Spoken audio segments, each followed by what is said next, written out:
Alright, Milsurp Garage 2015. A little warm this evening. Decided to do a video.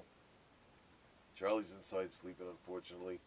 And still have the blockade up over here to keep it a little warm in this section of the garage with a space heater. Almost May, and it's just still cold. This winter just won't let go. But just wanted to get out here and do a video. Hello to all the new subscribers that have only seen my older videos. I noticed during the winter I've gotten some subscribers there, so what's up? Got some stuff planned for this summer. Want to try to feature some rifles that my friends have that are kind of cool, and be able to actually borrow them to feature some of those. And I always say this, that I want to get out and do like more range videos, but it's just pretty tough when you're by yourself, like just setting up a camera. You know, I wish I had like a whole cameraman thing going on. Would work out a little easier. But we're going to get right to it with something new. You know, we left off last year with the Mauser comparisons. We're doing a lot of comparisons back and forth with different Mausers and everything. It's really getting into those, you know, and especially comparing them. And a lot of them, you know, aren't even Mausers, you know what I mean? Like the 1903 Springfield and the 1917, like the Eddystone, like for instance, they're all that basic Mauser design, even those aren't Mausers. Like one is an English design, a British design, one is an American design. Well, we say it's you know, an American design, British design, but it was obvious that they were taken directly from you know, the Mauser playbook, let's say, even Fabrique Nationale. Which, you know, I started to do a little research, and it's interesting, they're Belgian-made, but there was a section in Belgium that was a German section, which is where these came from, so it really was, they are like German guns, even though they're from Belgium, you know what I mean? But they're pretty interesting, but we'll feature one here. Here is a 1935 Peruvian Mauser, and it is made by Fabrique Nationale, and these things, again, they don't break the bank. Excuse me, you can pick up one of these, you know, decently cheap. For those people that know these things in and out, I know I don't have the correct sling. I have a USGI sling on here. Still not exactly sure what sling goes on here. It's not something that you just do a search for, and you know, they just pop up on a lot of these accessory sites or whatever, and really don't like getting things that are aftermarket, so I'd rather have something real that's not right than something that's, you know, like plasticky and fake. I like this sling on here. I might actually just keep it this way and just, if I happen to run into a Peruvian sling, go with it. But these are interesting. There's like so many, you know, it's hard to get my head back into this whole rifle thing. I'm like dealing with so many other things this winter. This was a really harsh winter here. And I was dealing with a lot this winter. So this stuff starts to actually fall out of my head. I'm going to try to remember all of the little specifics about this guy. But basically, some of the history first. It's a 1935 rifle that in Peru in the 50s we gave them, the United States gave them like a bunch of M1 Garands from what I'm reading. And when they got a bunch of these M1 Garands, these things were originally chambered in 7.65 by 53, the Argentine round, or 7.65 by 53 Mauser, sometimes it's called, but it's basically like the Argentine round. And when they got all these M1 Garands, they were like, well, and they probably got a whole bunch of ammo along with it from the United States, the ammunition to accompany them.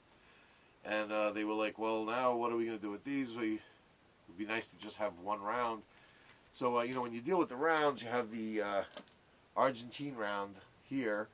And here's a 30-06. If you notice, the 30-06, of course, is much larger. So you would be able to, the case size is the same, but it's just longer. So you would be able to ream these out to be able to actually fit the larger 30-06 round. Then, actually, some further reading, I think what Peru did, they actually did the right thing. They didn't just, like, kind of try to doctor these. Peru is sitting there with a whole bunch of guns from Fabrique Nationale. I think when they wanted to make this change, they just sent them all back to Fabrique Nationale, I believe. And Fabrique Nationale just rebarreled them.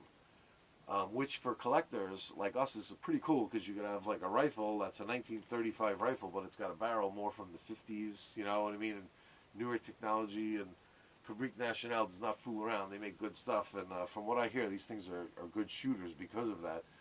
This barrel is clean, the rifling is strong, and I think they were done right. I don't think they were doctored. I think they were just done right by Fabrique Nationale themselves. And with that switch over, you get something really cool. You get like a rock-solid Mauser design, and you get the tried-and-true, proven 30-06 powerhouse of a round to go along with it. Some people might like these Mausers, but they'll, they have that thing where they're like, well, but the 30-06, it's such a powerful round, the 30-06. They want to say like all the 7mm Mauser round, or the Argentine round, or the 8mm Mauser round aren't really as powerful. Well, you can't say that with this. You have the tried and true Mauser action and design, built by Fabrique Nationale, who do not fool around. These things are very high quality. And you have this 30-06 round that you're so fond of, all in one package now. You know what I mean? So that's what made these things really appealing to me. And some interesting fact. I don't really know much more really of the history, so we'll kind of end the history lesson there, but let's move into some really odd, interesting things about these that right away that you pick up right off the bat and notice. Number one is this interesting front sight there with the wings like that to protect the front blade. That's kind of interesting, kind of unique. You don't really see that much in the in Mausers. This. Some of the ones, they have like a round hood over the top, but you never really see ears like this. This is kind of a unique looking front sight for the Mausers. And they have like a kind of an interesting sling arrangement where you got kind of like a side and a bottom sling to put it on, which either one, whichever one you like.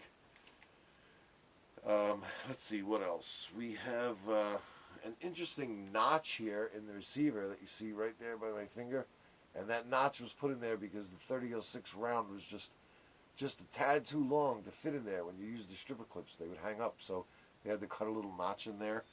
And when things like that are done, you kind of got to worry that you're going to be compromising the receiver, but I wouldn't worry with Fabrique Nationale. From what I hear, doing this upgrade, I wouldn't worry at all. They would just definitely make sure that they're not overheating it or leaving a burr mark or a sharp edge that would potentially crack there or whatever.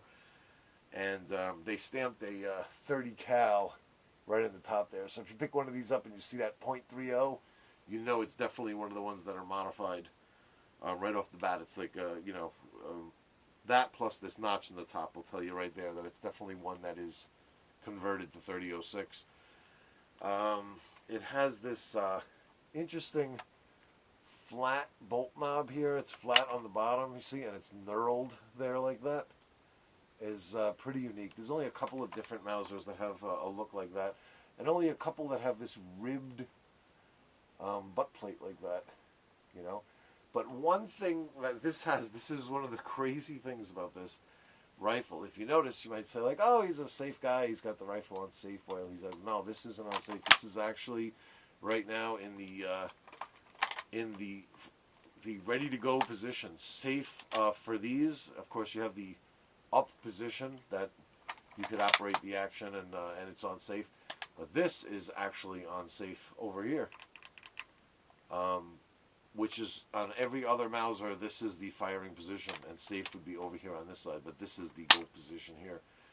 From what I'm reading, the reason for that is that there was like some like wacky general that was in charge of Peru's like how these things were going to be conformed, and supposedly he had some kind of firing position, where he was like some type of marksman, where they had this kind of style of shooting where his face was very up close to here, and his face actually would interfere, or let's say he would look at it that the safety was interfering with his face, not that his face was interfering with the safety.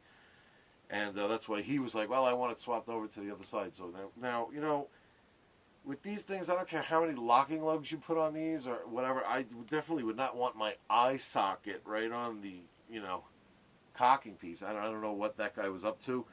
I mean, maybe he was just a tiny guy or a small guy.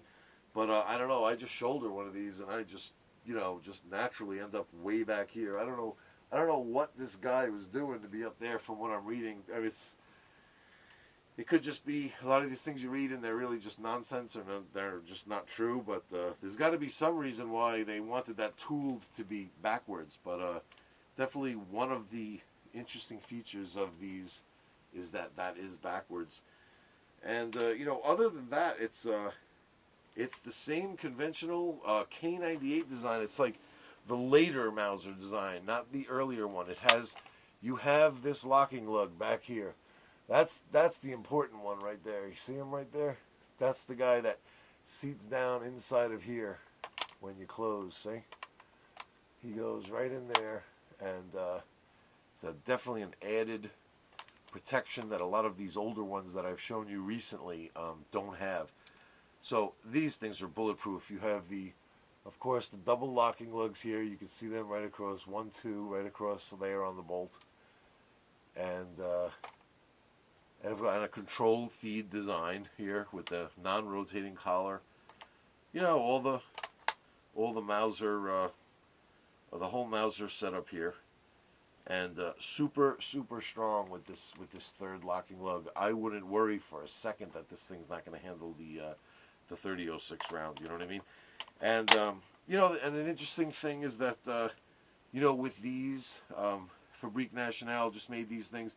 Any conventional hold on a sec. Any conventional K98 bayonet. This is a Hugo bayonet, but any conventional K98 bayonet is going to fit on here. It doesn't matter if it's an actual, you know, even the one without the barrel ring, just the original old school German bayonet will fit, or any of these Hugo bayonets or anything that's the K98 design will work on here. And so that's pretty cool. I mean, they do have a specific 1935 Peruvian bayonet, but you know, it's like the kind of thing like, hey, if I run into one, I'll you know, I probably wouldn't pass it up if it was a decent price, but it's nice to know you just can throw a bayonet on there. You know what I mean? I've got a couple of these Hugos. I've got an original German bayonet for the K98, and just knowing that they go on here doesn't make it something that I'm like, I have a rifle without a bayonet. You can't have a rifle without a bayonet. It's just doesn't feel right.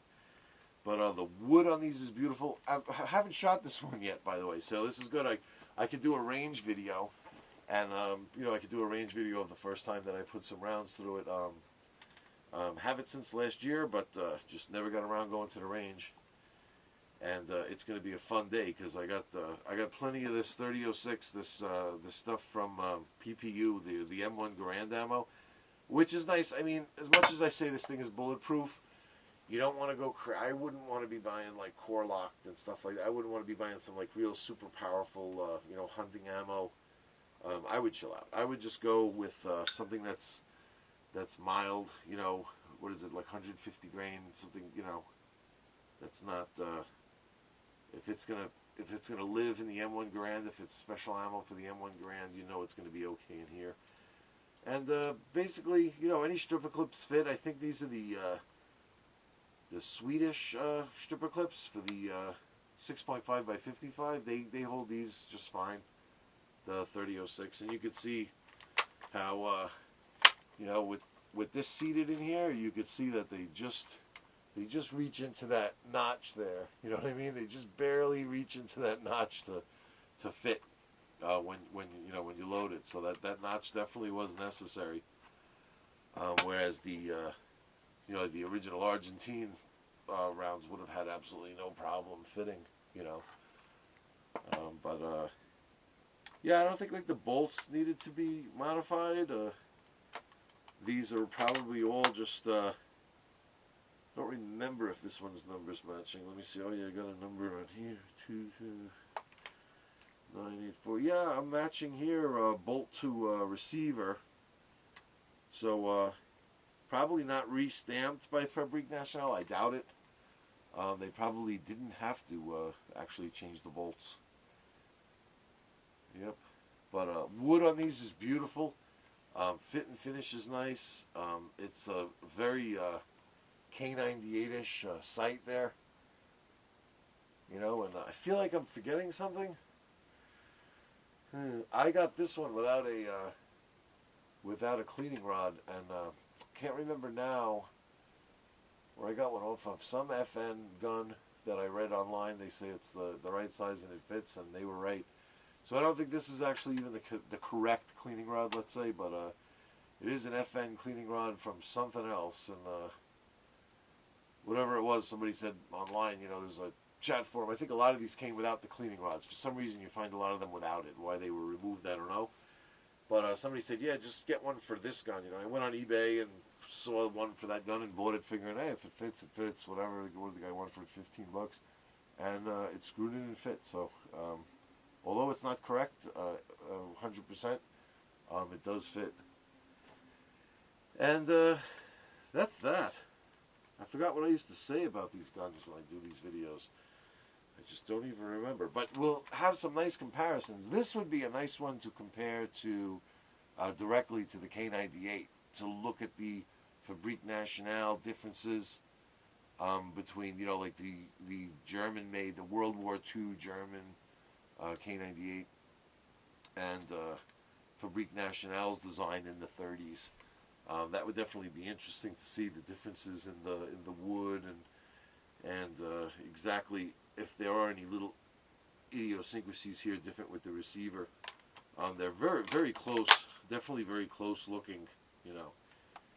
But yeah, from what I hear, see, like, even the screws, it's that typical look where the German screws have that notch in it, that one screw in a screw, and they have the notches, and you know, it's just that definitely has that you know, that vibe, you know. And Peru obviously did not want to mess around. You know, they wanted something of quality, and then when they received all of these M1 Garands, they move into semi-automatic, they move into 3006. You know, they have that dumped in their lap, but they just did not want to let these go. You know, and they sent them back to Fabrique Nationale, and they were like, update these so we can keep them in our arsenal. That's how much they love them. You know, so.